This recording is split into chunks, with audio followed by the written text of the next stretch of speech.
Hello viewers, welcome to our channel. నేను మీ చరణ్ పరిమి. హైడ్రా కొద్ది రోజులుగా హైదరాబాద్లో ఎక్కడ దొరికినా సరే ఈ చెరువులు కావచ్చు, అలాగే కుంటల్ని ఆక్రమించుకున్న వాళ్ళ అక్రమ కట్టడాలను కూల్చేస్తూ కాస్త వివాదాస్పదంగా కూడా మారింది కదా. నిన్న నాగార్జున ఎన్ కన్వెన్షన్ని కూడా కూల్చేయడం, దాని విషయంలో నాగార్జున ఒక ప్రెస్ నోట్ కూడా రిలీజ్ చేశారు. ఆయన కోర్టుకు కూడా వెళ్తా అన్నారు. చూస్తూ ఉంటే హైడ్రాకి నాగార్జునకి పెద్ద వివాదమే చెలరేగేలాగుంది. అలాగే కొంతమంది బీఆర్ఎస్ నాయకులు కూడా కేవలం పేదవాళ్ళ మీదే పడుతున్నారంటూ కూడా కొన్ని వ్యాఖ్యలు అయితే చేశారు. సో ఇలాంటి విషయాల మీద హైడ్రా వివాదాల్లో చిక్కుకోబోతుందా, ఏం జరగబోతుంది, రేవంత్ రెడ్డి ఏం చేయబోతున్నారనే విషయం మీద మనతో పాటు మాట్లాడడానికి సీనియర్ జర్నలిస్ట్ భరద్వాజ్ గారు ఉన్నారు. ఆయనతో మాట్లాడదాం. నమస్కారం సార్. నమస్తే అండి. సార్, ఈ హైడ్రా నిన్న నాగార్జున గారి దాంట్లో చేసిన తర్వాత ఆయన కోర్టుకు కూడా వెళ్తానని చెప్పేశారు. ఇది అక్రమంగా కూల్చారని కూడా ఆయన అన్నారు. వెళ్ళారు కదా, వెళ్ళి స్టే తెచ్చుకున్నాడు ఆయన. ఓకే, స్టే తెచ్చుకోవటం, కోర్టులకు వెళ్ళటం వాళ్ళకి అలవాటే. అయితే ఇక్కడ చూడాల్సిన విషయం ఏంటంటే, అదేదో చెరువు శిఖం భూములు ఆక్రమించుకున్న వాళ్ళని మాత్రమే అనేది తప్పు. చెరువు పక్కన ఉన్న భూములు, చెరువుల్ని కుంటల్ని ఆక్రమించిన వాళ్ళని మాత్రమే అనేది కరెక్ట్ కాదు. ఓకే, అంటే వాళ్ళు అలాగే చెప్తున్నారు రంగనాథ్ గారు, కమిషనర్. అలా కాదండి, అది కాదు. అసలు టోటల్గా ప్రభుత్వ భూములు ఏ రూపంలో ఉన్నా కానీ, అంటే ప్రభుత్వము అంటే ప్రజలనే కదా అర్థము. అలా అంటే వ్యక్తులకి చెందని భూములు, వ్యక్తులకి ప్రైవేటు సంస్థలకి చెందని భూములు ఏవైనా సరే, అది దేవాదాయ శాఖ భూమి కావచ్చు, వీటిని కూడా పరిరక్షించేటువంటి కార్యక్రమం వీళ్ళదే. హైడ్రా కిందకే వస్తుంది అది కూడా. కాబట్టి ఈ భూములు ఎందుకు పట్టుకున్నారు? అలాగే అక్రమ నిర్మాణాలు కూడా, అక్రమ నిర్మాణాల కట్టడి అనే కార్యక్రమం కూడా వీళ్ళ పరిధిలోకే వస్తుంది. అందులో భాగంగానే చిత్రపురిలో కూడా కొన్ని బిల్డింగ్స్ అనుమతి లేని అంతస్తులు నిర్మించారు అని కూల్చిన సందర్భం కనిపిస్తుంది. రెండోది, రకరకాల స్పెక్యులేషన్స్ వస్తున్నాయి దీనిలో. ఆ స్పెక్యులేషన్స్ ఏంటంటే, ఒకటి, నాగార్జున జగన్కి ఫ్రెండు, కేటీఆర్కి ఫ్రెండు అవటం వలన ఇతని మీద దాడి జరుగుతోంది అని. అంటే గతంలో అసెంబ్లీలో ఆయన మాట్లాడాడు రేవంత్ రెడ్డి, ఇలా ఆక్రమించుకుని కట్టేసుకుంటారా హీరో అయినంత మాత్రాన అని. ఇలా హీరో అయినంత మాత్రాన ఆక్రమించటము అనేది కాదు. అతను అంటే హీరో అనేది వేరు. అతను సినిమా నటుడు, సినిమాల్లో హీరోగా వేస్తాడా లేకపోతే విలన్గా వేస్తాడనేది అతను గొడవ. అతను ఒక పారిశ్రామికవేత్త కూడా. కాబట్టి అందులో భాగంగా అతను ఒక్కడే కాదు, అందులో భాగస్వాములు ఉన్నారు. సో 2010 నుంచి నడుస్తోంది ఈ గొడవ, ఇప్పటిది కాదు. గతంలో కూడా ఒకసారి దాన్ని కూల్చివేస్తామన్నారు, లేదు, అది కేసీఆర్ గారి ప్రభుత్వం అనింది, హడావిడి చేశారు, ఆగిపోయింది అది. ఆ తర్వాత గురుకుల్ ట్రస్ట్ భూములు ఉన్నాయి. ఆ భూములకు సంబంధించినటువంటి రిజిస్ట్రేషన్లు లేవు ఈ రోజుకి అక్కడ, ప్రాపర్ రిజిస్ట్రేషన్లు. పెద్ద పెద్ద అపార్ట్మెంట్లు కట్టేశారు. అక్కడ కూడా దాడులు జరిగే ఛాన్సెస్ ఉన్నాయి, మొదలై ఉండొచ్చు కూడా. ఇలా చాలా ప్రాంతాల్లో జరుగుతోంది. అలాగే మోకిలా ఏరియాలో చాలా ఫామ్ హౌసెస్ ఉన్నాయి. 111 జీవో పరిధిలో అక్రమ నిర్మాణాలు జరిపితే దాన్ని కూడా సీరియస్గా పట్టించుకుని కూల్చేయడం జరుగుతుంది. ఏ అక్రమ నిర్మాణం అయినా అది ఏ ప్రభుత్వ లేకపోతే వ్యక్తులకి సంస్థలకి చెందని భూములకి, దేవాదాయ శాఖకి చెందిన భూములు కావచ్చు, లేదు ఇతర పరిశ్రమలకి కేటాయించి అది వినియోగంలో లేకుండా ఉన్నటువంటి ఇండస్ట్రియల్ డెవలప్మెంట్ కార్పొరేషన్ కింద కొన్ని ల్యాండ్స్ ఉంటాయి, వాళ్ళెవరికి కేటాయించకపోవచ్చు. అవి ప్రభుత్వ పోరంబోకులుగా కనిపిస్తాయి. వాటిలోకి వెళ్ళి ఎవరైనా జెండా పాతినా చర్యలు ఉంటాయి. ఇది విషయం. అయితే దీనికి పర్మిషన్లు కూడా మరి ప్రభుత్వం నుంచే వస్తాయి కదా సార్? గతంలో ప్రభుత్వాలు ఇస్తేనే కదా కట్టేది. ప్రభుత్వాలు పర్మిషన్లు ఇచ్చి కట్టించుకుంటే వాటిని రివ్యూ చేస్తున్నారు ఇప్పుడు. ఓకే, ఎవరు పర్మిషన్ ఇచ్చారు, ఎందుకు ఇచ్చారు అని. అంటే ప్రభుత్వ భూముల ఆక్రమణకు సంబంధించి 2 రకాల ఆక్రమణలు ఉంటాయి. ఒకటి జనాలు ఆక్రమించుకోవటం, అంటే సామాన్య ప్రజలు, బడుగు బలహీన వర్గాలు గత్యంతరం లేక బతకటానికి ఉండటానికి ఒక ఇల్లు ఉండాలి కాబట్టి ఆక్రమించుకోవడం జరుగుతుంది. హైదరాబాదులో చెరువుల ఆక్రమణ చాలా అలాగే జరిగింది. హైదరాబాద్ అంటే ఇప్పుడు కృష్ణకాంత్ పార్క్ ఎదురుకుండా ఉన్న భూముల్లో చెరువు ఉండేది, కానీ అక్కడ ఒక కాలనీ వచ్చింది ఇప్పుడు మధురానగర్కి బ్యాక్ సైడ్ కాలనీ, అది చెరువే. అది ఎందుకు వచ్చింది అంటే అక్కడ ఒకప్పుడు ప్రతి చోట ఏం జరుగుతుందంటే ముందు పేదలు ఆక్రమించుకుంటారు, పేదలు రెగ్యులరైజ్ అవుతుంది. అదంటే నెమ్మదిగా రకరకాల పోరాటాల తర్వాత ఇప్పుడు యూసఫ్గూడ చెరువు లేదు, అక్కడ పెద్ద పెద్ద భవంతులు వచ్చినాయి. అలాగే సారథి స్టూడియోస్ బ్యాక్ సైడ్, ఇదేమో ఎదుర్కొంటే అది ఇందాక మాట్లాడుకున్నాం మనం, బ్యాక్ సైడ్ కూడా ఆ ప్రాంతంలో కూడా ఆక్రమణలు జరిగినాయి. అంటే అమీర్పేట మెట్రో వైపు ఆ ఏరియాలో అక్కడ కూడా చెరువు ఉండేదని చెప్తారు. అది కూడా ఇప్పుడు స్లమ్స్ ఉన్నాయి అక్కడ, మొత్తం స్లమ్మే ఉంటుంది. ఈ స్లమ్స్ ఉన్నటువంటి ఏరియాలో పేదలు ఆక్రమించుకుంటూ ఉంటారు, వాళ్ళు ఫైట్ చేస్తారు, ముందు కత్తెరపాకలు వేస్తారు, ప్రభుత్వాలు తీసేస్తాయి, దాని మీద ధర్నాలు జరుగుతాయి. తర్వాత వాళ్ళకి ఏదో అక్కడ ఉండండి అంటారు, నెమ్మదిగా కరెంటు వస్తుంది, ఇలా మొదలై రోడ్లు వేస్తారు, నెమ్మదిగా వారికి బీఫారాలు ఇస్తారు, ఇది ఎవరికి అమ్ముకోకూడదు మీరు మాత్రమే ఉండాలి అంటారు. కానీ కొంతమంది పెద్దలు వచ్చి ఒక 5-6 ముక్కలు తీసుకుని అఫిడవిట్ల మీద రిజిస్ట్రేషన్లు రాసుకుని, అంటే నోటరీ చేయిస్తారు, నోటరీలు చేయించి తీసుకుని అక్కడ పెద్ద భవంతులు నిర్మాణం జరిపి నెమ్మదిగా ఆ ప్రాంతం నుంచి పేదల్ని పంపించేసి దాన్ని ప్రభుత్వ అధికారులతో మాట్లాడుకుని దాన్ని రెగ్యులరైజ్ చేసుకుని నెమ్మదిగా పట్టాల దిశగా నడిపిస్తారు. ఓకే, పెద్ద ప్రాసెస్ ఇదంతా జరిగి చాలా ప్రాంతాలు అలా, చాలా చెరువులు అలా వెళ్ళిపోయినవే. ఓకే, ఇంకొక స్టైల్ ఏంటంటే ప్రభుత్వం కేటాయిస్తుంది. దేనికి కేటాయిస్తుంది? ప్రభుత్వాలకు కేటాయించేటువంటి అధికారం లిబరలైజేషన్ తర్వాత పెరిగింది. ఒక కార్పొరేట్ కంపెనీ వచ్చి నేను ఇక్కడ ఒక పెద్ద కంపెనీ పెట్టి ఈ చుట్టుపక్కల ప్రాంతాల ప్రజలందరికీ ఉపాధి కల్పిస్తాను అంటాడు. ప్రజలకి ఉపాధి కల్పించటం కోసం వారెవరో వచ్చి ఇక్కడ పరిశ్రమ పెట్టి బోల్డ్ త్యాగం చేస్తున్నాడు ఆయన. అటువంటి పారిశ్రామిక త్యాగధనుడికి మనం ఏమిచ్చినా తక్కువ అని ఒక 100 ఎకరాల ప్రభుత్వ భూమి ఆయన కేటాయిస్తారు, వారు తీసేసుకుంటారు. ఈ మధ్య కాంతారా అనే సినిమా చూసాం మనం. కాంతారాలో ఒక పాత రాజుగారి కొడుకు ఇదంతా మా జమీలో ఉండేది, ఇప్పుడు ప్రభుత్వం వైపుకి వెళ్ళిపోయింది, దీన్ని మళ్ళీ మనం తీసుకోవాలని ఏదో చిన్న ఆ ప్రాంతీయ అక్కడ ఉండేటువంటి గ్రూపుల మధ్య గొడవలు పెట్టి ఏదో చేయాలని ట్రై చేస్తాడు. దాన్ని అటవీ శాఖ సహకారంతో హీరో ఇబ్బంది పెట్టి మొత్తానికి జనాలని బయటకు తీసుకొస్తాడు. కానీ ఆయనకి ఏమాత్రము తెలియదు, అమాయకుడు ఆ భూస్వామి అనేది మనకు అర్థమవుతుంది.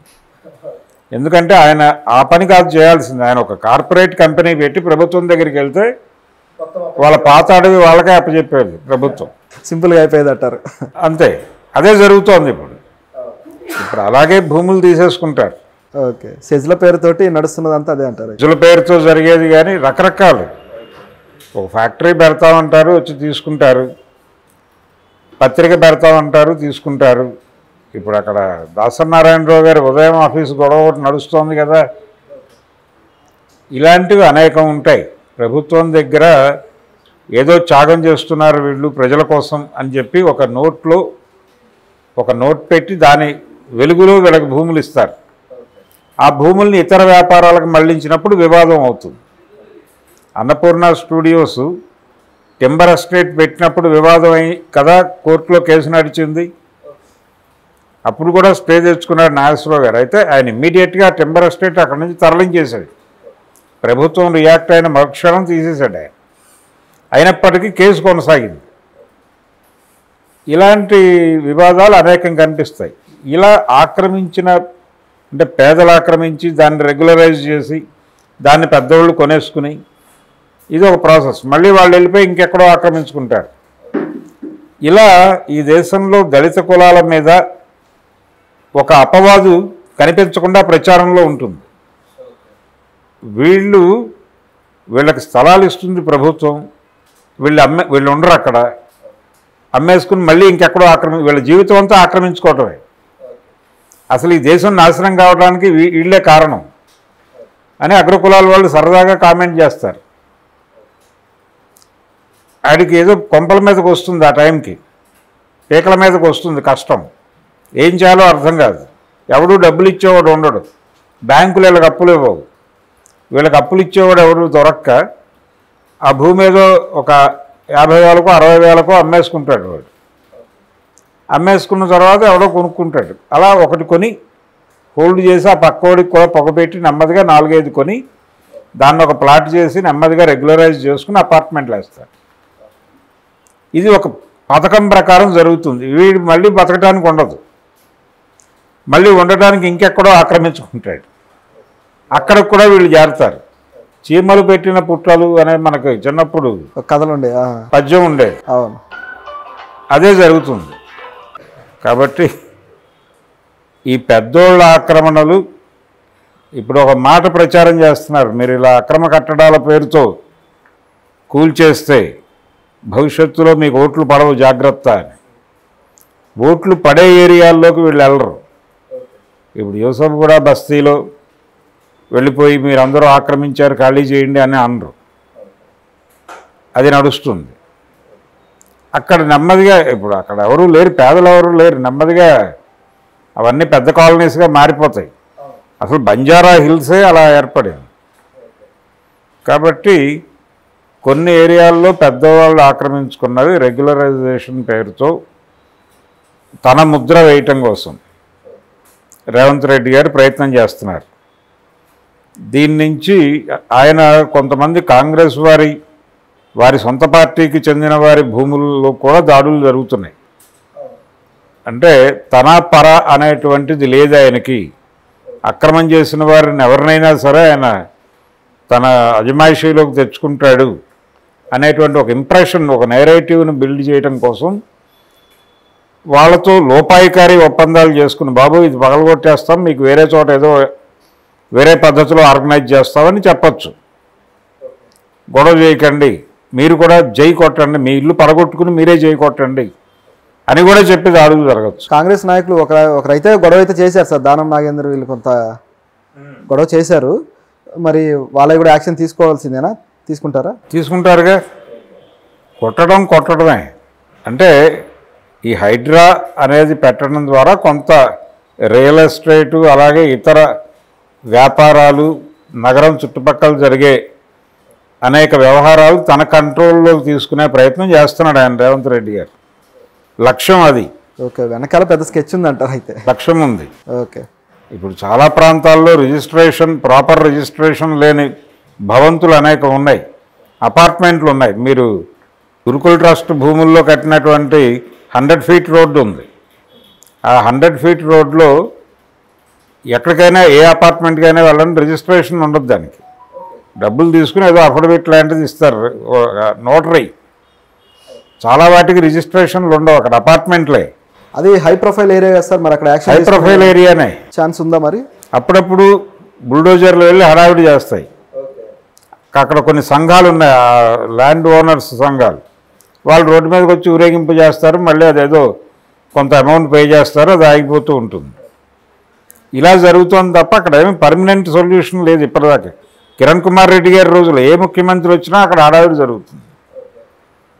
చాలా సందర్భాల్లో జరిగింది. ఇప్పుడు టీఆర్ఎస్ ప్రభుత్వం, ఇప్పుడు బీఆర్ఎస్గా ఉన్నటువంటి టీఆర్ఎస్ ప్రభుత్వం ఏర్పడిన కొత్త రోజుల్లో కూడా అక్కడ బుల్డోజర్లు నడిచినాయి. ఒక చిన్న హడావిడి జరుగుతుంది, ఆ రోజు ట్రాఫిక్ జామ్ అవుతుంది, ఏదో డ్రామా జరుగుతుంది, 2 రోజుల్లో సెటిల్ అవుతుంది అని జనాలు అనుకుంటూ వెళ్తూ ఉంటారు. ఇలా ఇదేదో పేదల ప్రభుత్వము, పెద్దల మీద కూడా దాడి చేస్తున్నారు వీళ్ళు అనుకోవడానికి ఏం లేదు. పెద్దల్ని తన కంట్రోల్లోకి తీసుకోవటం, ప్రపంచం వేరే కంట్రోల్లో ఉంది, కొంత తన కంట్రోల్లోకి తెచ్చుకోవటం అనేది అందుకోసం చేస్తున్నాడు. ఈ ప్రాసెస్లో రకరకాల విషయాలు ప్రచారం జరుగుతున్నాయి. ఇప్పుడు సినిమా పరిశ్రమ వాళ్ళందరూ సమావేశం అయ్యి చంద్రబాబు నాయుడుతో రేవంత్ రెడ్డిని ఇన్ఫ్లుయెన్స్ చేసి ఈ అన్కన్వెన్షన్తో పాటు ఇతర సినిమా వాళ్ళ ప్రాపర్టీస్కి సంబంధించిన గొడవలు పరిష్కరించుకోవాలని, లేకపోతే సినిమా పరిశ్రమని ఇక్కడి నుంచి విజయవాడ తరలించేస్తామని బెదిరించాలని ఇలా అనుకుంటున్నారని ఒక ప్రచారం జరుగుతోంది. ఓకే, కానీ రేవంత్ రెడ్డికి సినిమా వాళ్ళ మీద కాస్త ఏదో కినుక ఉన్నట్టుగా అనిపిస్తుంది కదా సార్. డ్రగ్స్ విషయంలో కూడా వాళ్ళ మీద ఆయన గట్టిగా మాట్లాడడం, దానికి ఎందుకు క్యాంపెయినింగ్ చేయరు అట్లా మాట్లాడడం జరిగింది. క్యాంపెయినింగ్ చేయరు ఎందుకు అని అడుగుతున్నాడు. అది ఓకే. ఇతరత్రా కక్షలు ఉన్నాయా అంటే అది అంటే ఆయన వెళ్ళి పర్సనల్గా మాట్లాడే మనిషే. అవసరమైతే ఛాంబర్కి వెళ్ళిపోయి ఒక రోజు కూర్చుని మాట్లాడతాడు. ఇష్యూ ఏంటనేది అసలు ఇక్కడ ప్రధానమైన విషయం ఏంటంటే, ఇక్కడ ఉన్నటువంటి సినిమా పరిశ్రమలో తెలంగాణ షేర్ ఎంత అనేది చూస్తే ఏమీ లేదు. తెలంగాణ నుంచి వచ్చిన హీరోలు ఎంతమంది అనేది తీస్తే ఏమీ కనిపించదు, ఏదో చిన్న మోతాదులో ఉంటుంది. అది 2-3 ఉన్నారు అంతే. అంతే. విజయ్ దేవరకొండ, నితిన్ ఇలాంటి వాళ్ళు కొన్ని పేర్లు. కాంతారావు, పాత రోజుల్లో కాంతారావు ఇలాంటి పేర్లు వినిపిస్తాయి. పైడి జయరాజు ఇలాంటి పేర్లు వినిపిస్తాయి తప్ప అది కూడా 1-2% కంటే పెంచదు. అది మాత్రమే కాదు, అసలు మొత్తం తెలుగు సినిమా చరిత్రలో ఇప్పటి వరకు వచ్చిన అన్ని సినిమాల్లోనూ హీరో పాత్ర ఎక్కడ లొకేట్ అయింది, హీరో పాత్రకు ఒక గ్రామం ఉంటుంది కదా, ఆ గ్రామం డెఫినెట్గా తెలంగాణ అయి ఉండదు. తెలంగాణలో పుట్టిన హీరో సినిమాలు అవి కూడా 1-2% మాత్రమే ఉంటాయి. అది కూడా హాఫ్ బీట్ సినిమాలు ఉన్నట్టుంది సార్ ఆ రోజుల్లో. హాఫ్ బీట్ సినిమాలు తక్కువలో ఉంది, అయితే మెయిన్ స్ట్రీమ్ సినిమాలో అసలు కనిపించదు. అదే మెయిన్ స్ట్రీమ్ సినిమాలో చూసినట్లే, కానీ ఒక దశలో కనిపించింది. ఎప్పుడు తెలంగాణ ఉద్యమం జరుగుతున్న రోజుల్లో, తెలంగాణ ఏర్పడిన రోజుల్లో, తెలంగాణలో మొదటి ఎన్నిక జరిగి ప్రభుత్వం ఏర్పడిన కొద్ది రోజులు మాత్రమే ఆ హవా నడిచింది. రేసుగుర్రం అనే సినిమాలో అల్లు అర్జున్ వరంగల్కి చెందినవాడు. కథ వరంగల్లో జరుగుతుంది. ఆయన తెలంగాణ యాస మాట్లాడు, కానీ ఆయన గోదావరి జిల్లా చెన్నై వెళ్ళిన గోదావరి జిల్లా వాళ్ళు మాట్లాడిన స్లాంగ్లో మాత్రమే మాట్లాడతాడు అల్లు అర్జున్. తెలంగాణ యాస కాదు. అయినప్పటికీ ఆ కథ వరంగల్లో జరుగుతుంది. అలాగే గోపీచంద్ లక్ష్యం సినిమా వరంగల్లో జరుగుతుంది. అలాంటివి కొన్ని సినిమాలు తప్ప తెలుగు హీరో కరీంనగర్లో పుట్టడు, తెలుగు హీరో మహబూబ్ నగర్లో పుట్టడు, తెలుగు హీరో నల్గొండలో పుట్టడు. తెలుగు హీరో పుడితే గుంటూరులో పుడతాడు, విశాఖపట్నంలో పుడతాడు, బెజవాడలో పుడతాడు, గోదావరి జిల్లాలో రామాపురం ఏదో కృష్ణాపురం ఎక్కడో పుడతాడు. ఎందుకు తెలంగాణలో పుట్టడని ఎవడన్నా అడిగాడా? తెలుగు హీరో ఎందుకు తెలంగాణలో పుట్టడం అంటే తెలుగు సినిమా పరిశ్రమ ఆంధ్ర పరిశ్రమ. Film chamber Andhra chamber. అది తెలుగు సినిమా పరిశ్రమ మీద ఈ రోజుకి ఒక కులం జెండా ఎగురుతోంది. ఆ కులం జెండా ఎగరటం వలన అది తెలుగుదేశం శిబిరం. ఇది పరిస్థితి. అందుకని చంద్రబాబుతో పైరవీ చేయించుకోవటానికి వాళ్ళు ఉత్సాహం చూపిస్తున్నారు. దీనిని ఎక్స్టెండ్ చేసి పరిశ్రమ ఇక్కడి నుంచి ఆంధ్రాకి తరలించేస్తారు, ఈ మాటలు కూడా సర్క్యులేట్ అవుతున్నాయి. అటువంటి ప్రమాదం ఏమీ లేదు. అంత ఈజీగా జరగదు కదా సార్, చాలా పెద్ద విషయం కదా అది.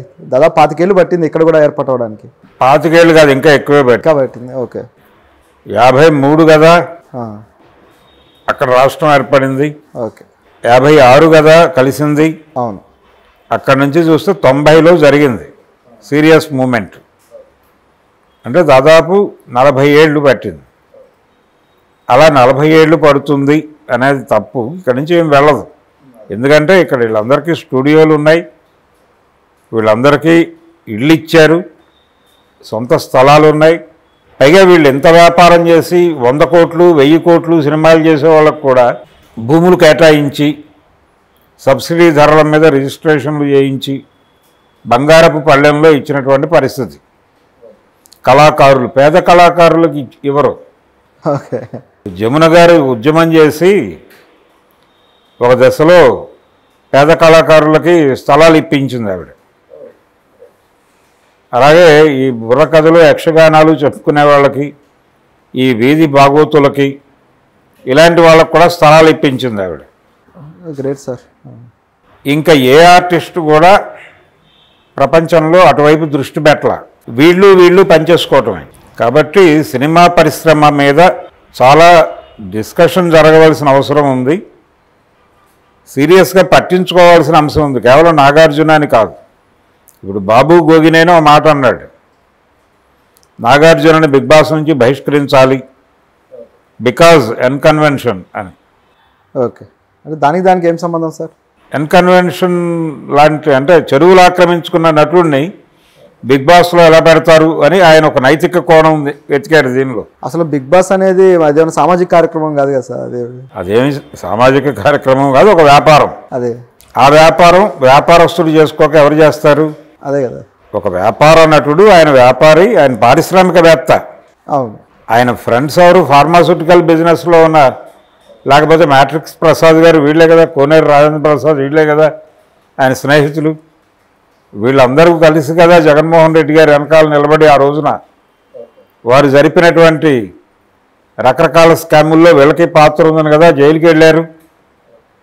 వీళ్ళందరికీ అంటే జైల్లో ఉన్న వాళ్ళందరికీ తిరుపతి లడ్డూలు ప్రసాదం తీసుకొచ్చి పంచిపెట్టిన చరిత్ర నాగార్జునకు ఉంది కదా. కాబట్టి ఈ ఎపిసోడ్ ఇప్పుడు ఎన్కన్వెన్షన్ మీద దాడి కాదు, అది ప్రభుత్వం హైడ్రా అనే పేరుతో టోటల్గా హైదరాబాద్లో ల్యాండ్ మీద జరుగుతున్నటువంటి అన్ని వ్యాపారాల మీద, అన్ని వ్యవహారాల మీద పట్టు సంపాదించుట కొరకు చేస్తున్న పని ఒక సెన్స్లో. రెండో సెన్స్లో ఇది ప్రతిపక్ష పార్టీల మీద దాడి జరుగుతోంది. ఇందులో భాగంగా కొంతమందిని లొంగ తీసుకునే కార్యక్రమం కూడా జరగచ్చు, దీనిలో కలిసిపోయి నడుస్తుంది. ఇవన్నీ త్రివేణి సంగమంలాగా కలిసిపోతాయి అన్ని ప్రయోజనాలు. సినిమా ఇండస్ట్రీ వాళ్ళ గోల వాళ్ళది, ఎవరి గోల వాళ్ళది, ఎవరి పద్ధతిలో వాళ్ళు. చాలామంది దీన్ని కుదించే ప్రయత్నం చేస్తున్నారు. ఇదేదో చెరువు కట్టలు ఆక్రమించుకున్న వాళ్ళకే ఇబ్బంది అని. చెరువు కట్టలు కాదు, దేన్ని ఆక్రమించుకున్నా ఇబ్బందే. ప్రభుత్వం సీరియస్గా పట్టించుకుంటుంది. రెగ్యులరైజేషన్ చేసుకోవటం అనే ప్రాసెస్ పట్టుకొచ్చిన వాడే చంద్రబాబు. ఓకే, ఎందుకు పట్టుకొచ్చాడంటే ఆ టైంలో అతని ఆలోచన కాదు, అది వరల్డ్ బ్యాంక్ ప్రోగ్రాంలో భాగంగా వచ్చింది. చంద్రబాబు 95 వరల్డ్ బ్యాంక్ ముఖ్యమంత్రి, ఆయన మార్కెట్ ముఖ్యమంత్రి. అందుకనే నేను సీఎం అనిపించుకోవటం కన్నా సీఈఓ అనిపించుకోవటాన్ని గర్వంగా ఫీల్ అవుతాను లాంటి మాటలు మాట్లాడగలిగాడు ఆయన. అటువంటి చంద్రబాబు గారితో ఇప్పుడు ఏదో మాట్లాడించుకుని సయోధ్య చేసుకోవాలని ప్రయత్నం చేస్తున్నారు. అవుతుందంటారా సార్ సయోధ్య? ఏముండదండి, బెదిరించడం కోసం చేస్తుంది, ఇది ఎవరిని ఇబ్బంది పెట్టరు. నాగార్జున కూడా సాఫ్ట్గానే సెటిల్ అవుతుంది. అవునా? ఓకే, సెటిల్ అవుతుంది, ఆయన మాట్లాడుకుంటాడు. మా ఫ్యామిలీ బిలాంగ్స్ టు కాంగ్రెస్ అని చెప్తాడు ఆయన. గతంలో కూడా కేసీఆర్ గవర్నమెంట్ ఇదే సెవెన్ మీద కొంచెం హడావుడి చేసినప్పుడు కేసీఆర్కి మద్దతు అయితే ప్రకటించారు. నిజానికి సెవెన్ అనేటువంటిది ఇతర ప్రయోజనాల కోసం, ఇతర వ్యాపారాల కోసం మళ్లించాలనుకున్నాడు ఆయన వైఎస్ టైంలో. దానికి సంబంధించిన ప్రభుత్వ అనుమతులు సాధించడం కోసం ఒక ఫైల్ మూవ్ అయింది, కొంత హడావిడి జరిగింది. వైఎస్ మరణానంతరం అది ఆగింది. తర్వాత రాష్ట్రమే గందరగోళం పరిస్థితిలోకి వెళ్ళిపోవడం, రాష్ట్ర విభజన. ఆ తర్వాత ఈయన ఇతర వ్యాపారాలకు మళ్లించడం కన్నా సినిమా పరిశ్రమలో వ్యాపారం చేసుకోవడానికి అవకాశాలు వచ్చినాయి. డిజిటలైజ్ అవటం, గ్రీన్ మ్యాట్ స్టూడియోలు, ఈ వ్యవస్థకి దాన్ని పోస్ట్ ప్రొడక్షన్ ఇవన్నీ కూడా అక్కడ మార్చి దాన్ని వినియోగంలోకి తీసుకొచ్చాడు. ఓకే, ఇవేవి లేని రోజుల్లో ఆలోచన ఉంది ఆయనకి, దాన్ని ఏదో ఒక బిజినెస్ సెంటర్ చేయాలి అని, ఒక బిజినెస్ కన్వెన్షన్ సెంటర్ లాగా మార్చాలి దాన్ని అని అనుకున్నాడు.